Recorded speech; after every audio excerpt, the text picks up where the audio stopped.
If you look at people that are at the highest levels of power and influence, you find that during the day, most of the time, their brain is operating in between alpha and theta brainwave. Scientists know that when the brain is broadcasting on this frequency, right in between alpha and theta, it actually vibrates and moves things in the physical universe. It moves molecules. It moves energy, but it actually moves physical matter.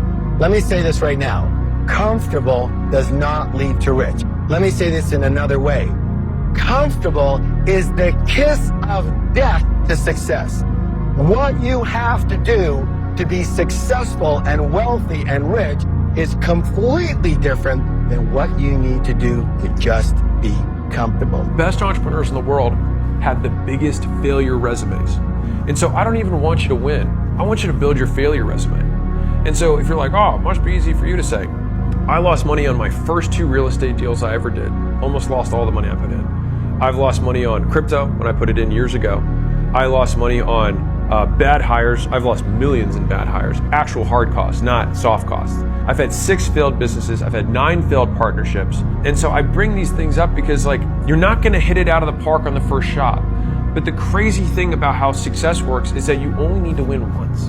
That's the crazy part, is you only have to win once. I'll read you this quote from Jeff Bezos. We all know that if you swing for the fences, you're gonna strike out a lot, but you're also gonna hit some home runs. The difference between baseball and business, however, is that baseball has a truncated outcome distribution. When you swing, no matter how well you connect with the ball, the most runs you can hit is 4. In business, every once in a while, when you step up to the plate, you can score 1,000 runs. This long-tail distribution of returns is why it's important to be bold. Big winners pay for so many experiments. And when he says big winners pay, they pay in failures. They pay in the scars that they have to incur and endure along to hitting it out of the park and hitting it out so big that they never have to swing again. And so I want to make this as real as I possibly can. I just found an old note from myself to myself that's 12 years old. And so I talked about my $10,000 per month income goal. And reading it got me actually pretty choked up.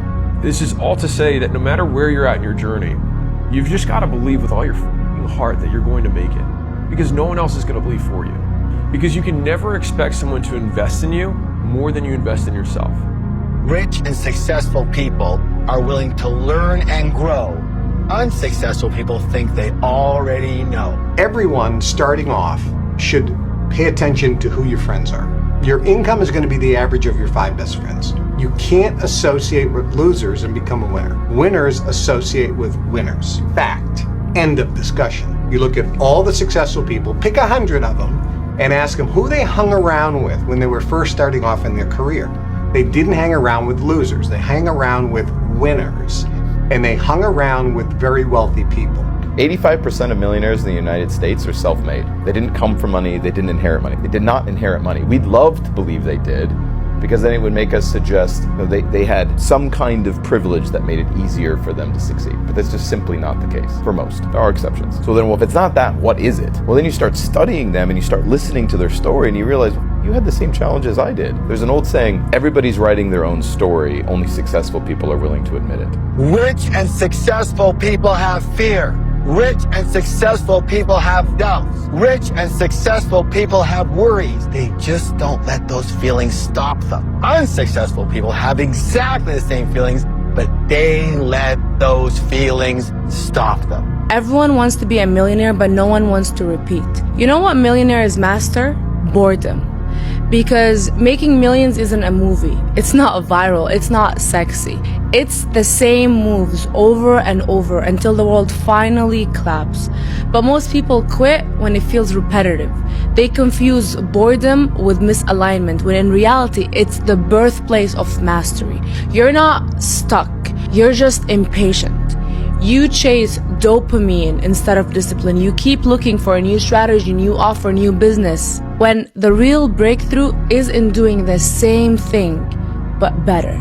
That's why broke people keep restarting and wealthy people keep repeating. You don't need more ideas. You need more consistency. You don't need more motivation. You need to fall in love with doing what's boring, because the game doesn't reward creativity. It rewards the ones who keep showing up longer enough after the spark is gone. I will show you how wealthy people think very differently than most others and how to adopt those ways for you to reach your full financial potential. Rich and successful people believe I create my life, and unsuccessful people believe life happens to me. If you want to create real success, it is imperative that you believe that you are at the steering wheel of your life.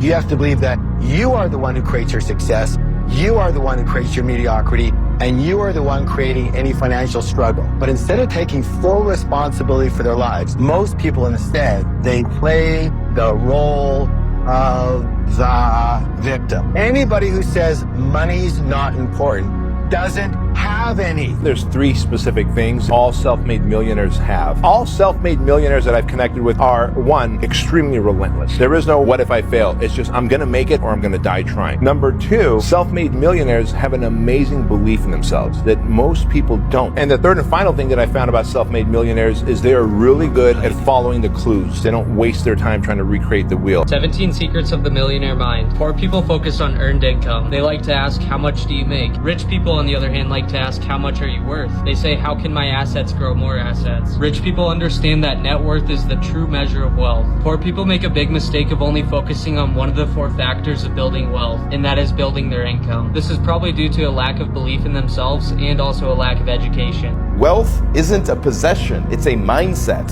which is why it so many people up. There's a big difference between wanting to spend millions of dollars and wanting to be a millionaire. They are not the same thing. And a lot of times people confuse the two things. Most people are consumers. They want to consume at a faster, bigger rate. So they want wealth so they can continue to consume. The whole system is predicated upon consumerism. Consumerism isn't the path to wealth. It's quite the opposite. Wealth is built by putting your money to work, not spending it. That's a big difference. And having a wealthy mindset means, we talked about this a lot, but it's learning how to take your time and energy, which when you're younger, you tend to have more time and energy, and you trade your time and energy for opportunities to generate wealth or money. And then you have one of two things you can do with it. You can either eat your seed, which I just jumped to farming if you didn't follow me, right? You can either eat your seed or you can plant it. If you plant it, it creates what? More. If you eat it, what happens? Done. So a lot of people stay in the rat race, they stay on the rat wheel because they're constantly eating their seed.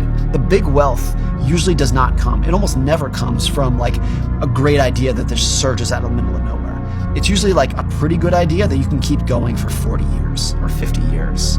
That's where the big money comes from. 99.9% of Warren Buffett's net worth was accumulated after his 60th birthday. When Warren Buffett was 60, he was worth $2 billion, like an incredible amount of money. He could have sold then and he sold everything and retired and had an absolutely amazing life. The reason that he has accumulated, if you count the money he's given away, $250 billion, is because he kept it going. So now he's 93 years old and he's still going.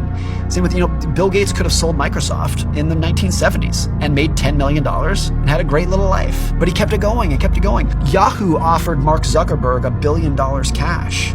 And he was like 19 at the time. And he said, no, I'm going to keep doing this thing. That's the common denominator that ordinary people can learn from, is like endurance and longevity is usually where the big wealth is made. You become what you think about. And most of your thoughts are the same thoughts you had yesterday. And if you keep thinking the same things, well, you're going to keep achieving the same results.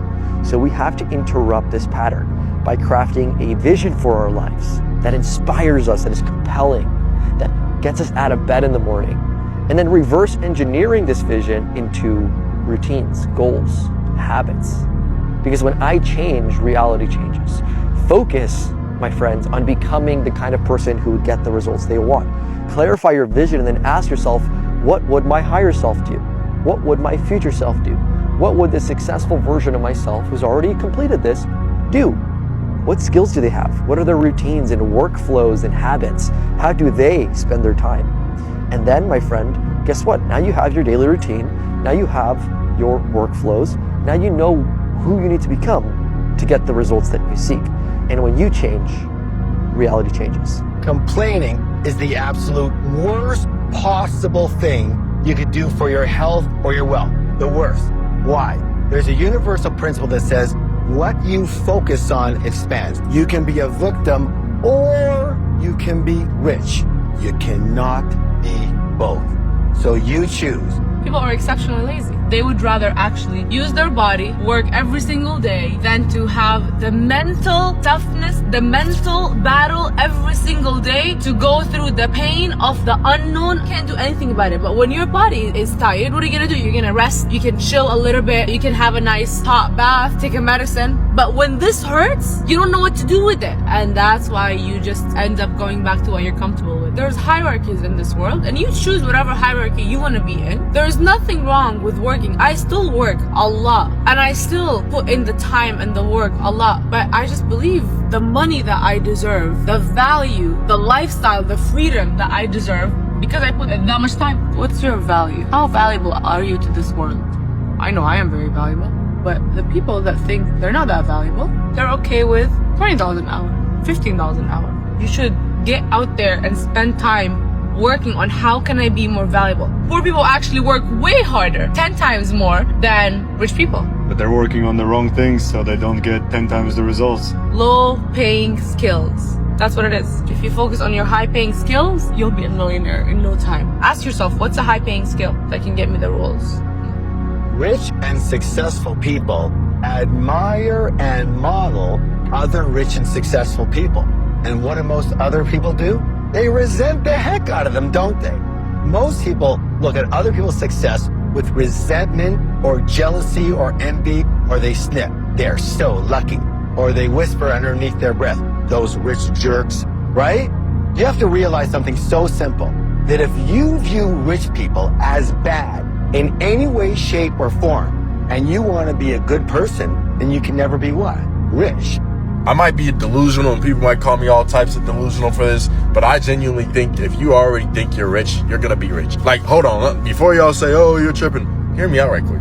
Brother, if you already deep down inside think you're rich, like before you see any type of money, you don't see the cars yet, you don't see, you know what I'm saying, the life you want to be living yet, but you can think about it and you already see yourself as that person, bro, you're already there. Like literally, and I think the Bible even mentions this too. It says, somebody quote the verse in the comments, as a man thinketh in his heart, so is he. You have to realize your thoughts are very powerful. If you think you're a loser, if you think you're rich, happy, you are what you think. And this is why it's so important to keep your mind positive, because if you think you're gonna be a failure, you may be that failure if you think that. If you think you're going to be successful, of course put in the work though, because work is what's going to make that vision turn into reality. Faith without works is dead. Like, I used to imagine myself living the lifestyle I went 2 years ago, and 2 years later I'm literally all glory to God, I'm a millionaire at 19 years old. Just keep grinding, y'all. Y'all literally are on the road to success. There's a saying that we have that if you shoot for the stars, you're at least going to hit the moon. Most people don't even shoot for the ceiling in their house, and they wonder what the problem is. The problem for most people is this. It's not that your goals are too high and you miss them. It's that your goals are too low and you hit them. You have to believe you deserve to win. You're never going to achieve in life beyond what you believe you're worth or what you deserve to have. And I think what holds many people back from even getting clear on winning is inside, they just don't feel like they deserve to win, that they're not worthy of winning, that people like them don't win, or maybe the fact that you've not won yet, you think predicts the future, that you're not ever going to win, that you've had enough mediocrity in your life, or maybe even losing in your life. But what's great, once you believe you deserve to win, it opens up a whole new door in your life to a whole new room. What happens is it's almost like an empty room. What happens is, though, your mind goes to work on furnishing that room with the people, the places, the things, the objects, the feelings, the emotions that furnish that space that you're now opened up to. But if you don't believe you deserve to win, the door's closed and you can't get in there. So the first things first is to believe that you deserve it, and to really do the work on that, to repeat that to yourself, to work on your self-confidence, to keep the promises you make to yourself. One of the fastest ways to getting to believe you deserve it is to work on your self-confidence. And one of the ways you work on your self-confidence is you keep the promises that you make to yourself. When you keep making those small promises and you keep them to yourself, you open up the capacity, because you start to say to yourself, man, I'm doing things other people aren't willing to do. I deserve to have a life other people aren't going to get. So when you do difficult things, you begin to believe you deserve to win, because you're doing things other people aren't willing to do, or things you weren't willing to do before. So believe you deserve to win. Start taking full responsibility for everything that is happening in your life. especially when it comes to your money. And most people's primary concern is survival and security. So what is your goal? What is your true objective? What is your intention? Wealthy people's intention is to create abundance. Most broke people, their intention is to have enough to pay the bills or just get by, or I just want to earn a decent living. And you know what? Due to the power of intention, that's exactly what you're going to get and not a dime more. You see, you do become what you think about most of the time. You do achieve what you think about most of the time. So all successful people and all wealthy people think about their goals most of the time. Here's your thought of the day. You become what you think about. So if someone asks you, what are you thinking about? And you're constantly saying nothing, you really need to think about that. Because you honestly become what you think about. When you really start to own that inner voice, when you start to own that story you tell yourself, that 6-inch piece of real estate in between your ears, you will be on your way to manifesting your destiny. You will be on your way to truly owning your life. So something that rich people do that literally makes them more money is they always find a way to block out criticism. And it comes from two areas. It comes from the mental criticism, the negativity, that like negative voice, the ego that wants to keep you down and keep you under control. They're really good at blocking that out, but they also do it with other people, because sometimes we believe voices from the outside more than we believe what's in here. And if you don't have that full conviction and just the knowing and the truth that what you're doing is right and you are going to make it, you are going to be successful, which by the way, a lot of rich people do think that way, then it's very difficult when you believe what the naysayers are saying, because other people want to tear you down. Other people don't like to see you win. So you need to remember that your positivity and your conviction in your success is what's going to take you there. You can't listen to negative people. You can't listen to the negativity inside of you. Thoughts are the language of the brain, and feelings are the language of the body. And how you think and how you feel creates your state of being. So if you think insecure thoughts, in a matter of seconds, you are going to feel insecure. The moment you feel insecure, your brain is monitoring how you're feeling, and you think more insecure thoughts, which then makes you feel more insecure. And the repetition of that cycle conditions the body to become the mind of insecurity. And then the person says, I am insecure. And whenever you say, I am anything, you are commanding your mind and body into a destiny. I had a mentor who would always repeat Napoleon Hill to me. And so he'd always say to me, you become what you think about. And he'd get me to repeat it. He'd be like, keep saying that. You become what you think about. You become what you think about. And then he'd catch me off guard randomly when he'd see me, and he'd look at me and be like, Jay, what are you thinking about? I'd be like, nothing. And he goes, well, you become what you think about. So what, you're going to become nothing? Like, and he'd just play with that. And then I was like, oh, interesting. What am I thinking about? What do I obsess over? Like, what do I keep repeating in my mind? Rich people think differently, not because they're special, but because they've trained their minds very intentionally to do so. It comes down to two things: controlling your thoughts and controlling your circle. Because what if everything you told yourself about yourself actually became true and who you are? Well, Solomon seemed to think that as a man thinks of himself in his heart, so is he. Because your innermost thoughts become outward expression. Unless you train yourself to think positively, you will naturally think negatively. Even today's studies show that 95% of your thoughts throughout the day are repeating thoughts, meaning today you've thought 95% of the same things as you thought yesterday, and about 80% of all total thoughts are negative. You are constantly repeating negative things to yourself. So train yourself to think positively. But it's not just about how you talk to yourself, though that is the majority of it. You cannot identify with poor people and poor habits and expect to become rich. It just doesn't work. You can't associate with arrogant people and expect to remain a humble person, or an insecure person expect to be confident, or a cruel person expect to be loving. All my friends are cheaters, I'm not. Okay, well, scriptures tell us don't be fooled by people who say such things, for bad company corrupts good character.